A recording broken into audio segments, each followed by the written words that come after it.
Hey everyone, welcome to another Wednesday video with me.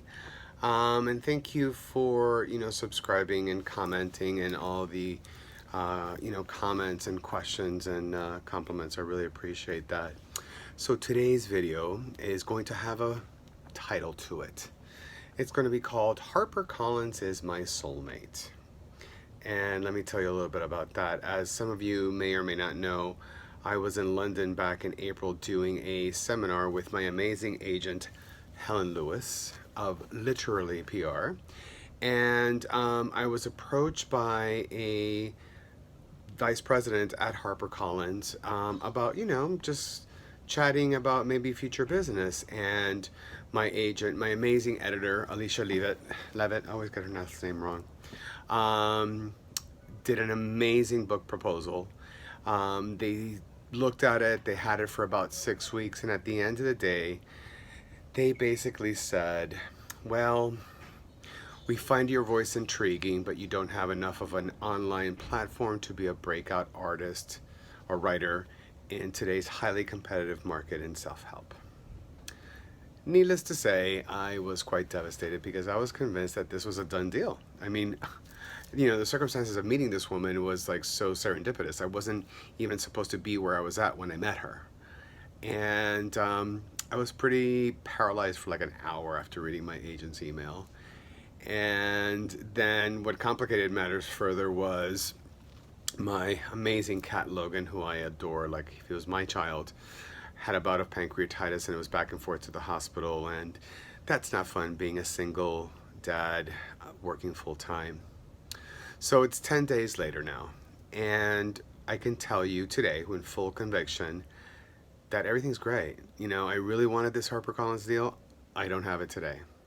So let's talk about why HarperCollins is my soulmate.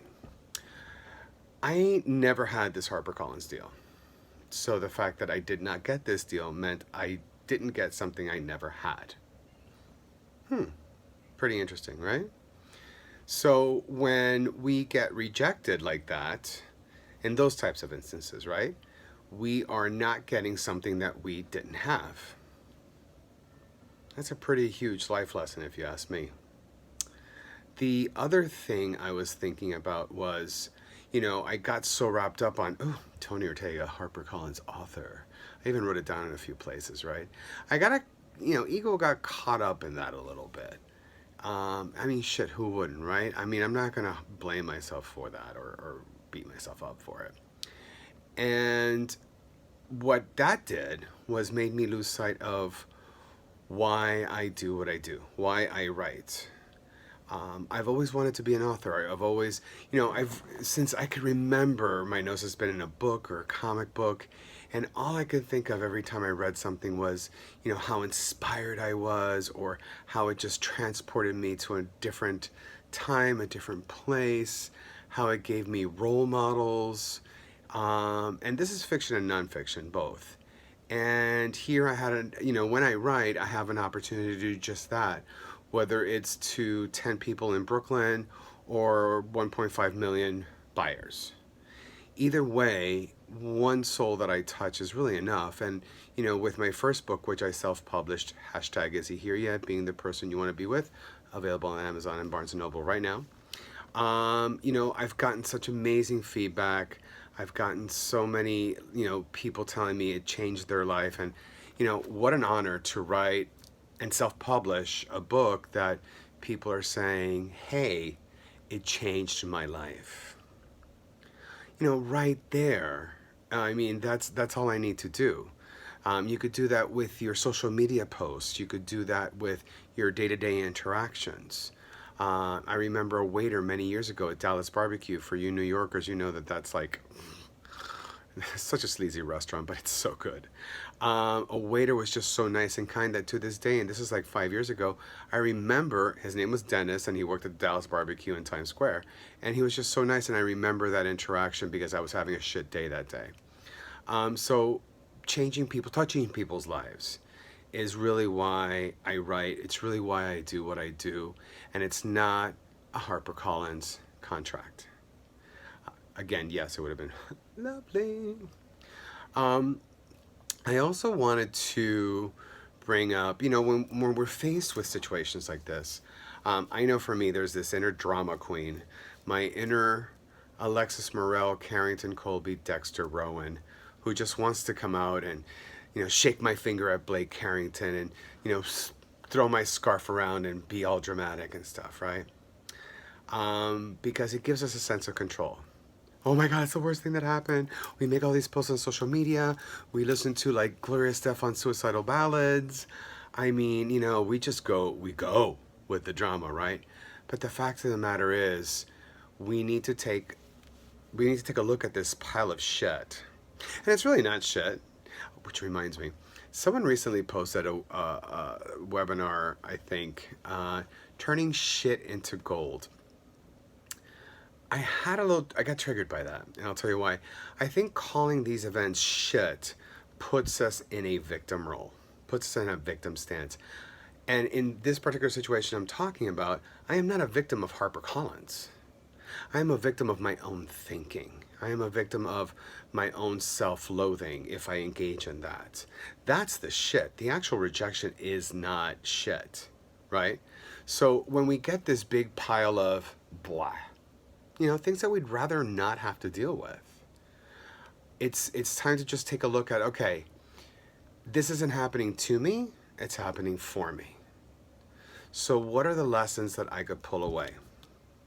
So with this HarperCollins rejection, and this is why they're my soulmate, they reminded me it forced me to remember why I write. And that's to touch other people. That's to be creative. There's a certain, I'm not a good artist. I like to make jewelry, but I don't have a lot of artistic talents per se, but I'm a damn good writer, and I make, I inspire people. What else did I learn? The whole notion of what I spoke about earlier. If I didn't have anything with HarperCollins, I didn't really lose anything. The only thing I lost was that particular dream and aspiration. That doesn't mean that someone else isn't going to pick up my subsequent books. And I'm in full conviction, because I have the most amazing agent in the world, and I'm fucking talented, that I'm going to get picked up by a publisher. So standing, and then I think really the biggest lesson was, and I made a post about this on social media yesterday, I remembered who I was. Who I am is not a HarperCollins author, whether I had gotten the contract or not. Who I am is how I show up in the world. Now, when I read that email from my agent last Sunday, I could have been like, oh, woe is me, flipped a scarf like Alexis and all of this stuff, right? But who I am is someone who's done a lot of fucking shit in 51 years. I'm someone who has never laid down and admitted defeat. I'm a fighter. I'm a helper. I'm a healer. No one's going to take that away from me. And even the contract with HarperCollins wasn't going to augment that. It was just going to give me a greater audience. But, hey, I always say I like being the Batman of the Justice League. Superman, Wonder Woman, they're very global and, they're like gods and stuff. I like being hood. I like being street level. I like breaking it down to what it is that we need to be doing, at this, this very raw level.